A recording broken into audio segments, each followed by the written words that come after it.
So southern residents, we know the population is declining. We're having a lot of concerns about them. We're not going to be catching whales. We're not going to be trying to rehabilitate whales in that sense. But the best bet that we have is to actually try to keep whales away from the oil. So try to drive them away. And we've been working with NOAA for the last probably 3 or 4 years to come up with some strategies for how to basically scare them from the oil. So in some of the past spills, like up in Alaska, Exxon, there was no indication that the whales, if there is oil on the water, that the whales would actually try to avoid it. They'll actually just go into it, so it's not like they smell or they see it and they go somewhere else.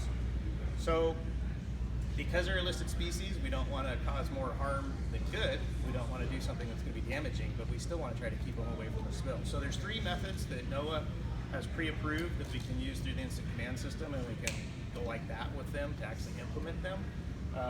One of them is helicopters, low-flying helicopters.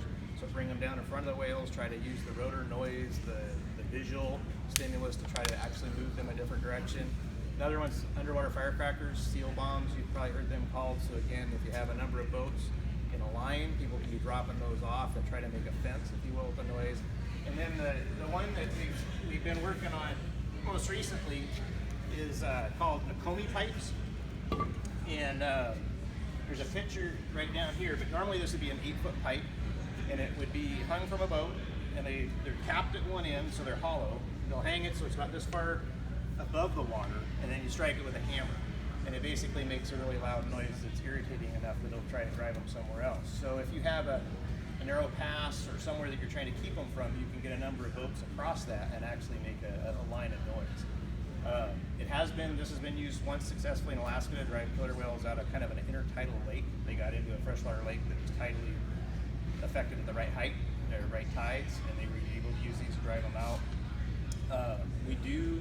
We've had 2 deployment drills with Island Oil Spill Association where we've gone out and actually, I think we have 20 pipes and we've had a number of boats, and we did the lineup.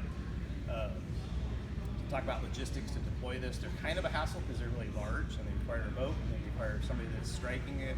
Weather's bad, that sort of stuff, that can be problematic. So we're kind of looking in now to some underwater speaker systems, something that maybe we could deploy a little bit more remotely that'll maybe make the same sound. At the IOSA drill, we had some folks that have underwater hydrophones that recorded some of the noise, and Linda's got a quick, just to give you an idea what it sounds like. So we'll turn that on so you can hear what that sounds like, what they're hearing that drives them away. But the last thing to add is, the governor issued an executive order for killer whales, and we were directed to develop a curriculum. So we're going to try to recruit vessel operators. Vessel of opportunity operators is sort of the jargon term for it, from the whale watching industry, to be willing to get trained and equipped and come out if there is a big oil spill to do this work. Yes. So how have you tested this, and how have you determined which method might be best? I mean, I would assume that you don't want to be going out there trying this on the whales all the time. Right, so the pipes have been used on that one example of killer whales. I think they've been used on another example of a different whale species, I can't remember which, in California area. And then they've also been used, they're used for dolphin hunts in Japan. And so they use the same philosophy, and killer whales are dolphins, and the theory is pretty much the same, that the noise is enough to annoy them, and you can drive animals in places.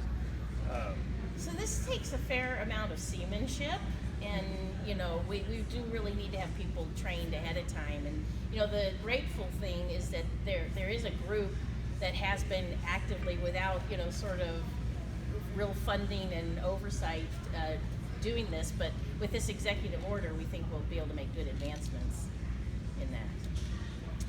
So I'm going to turn it on. While she's doing that, we also have some stickers if you guys are boaters or interested in it. This is the new whale, after the distance requirements for being approaching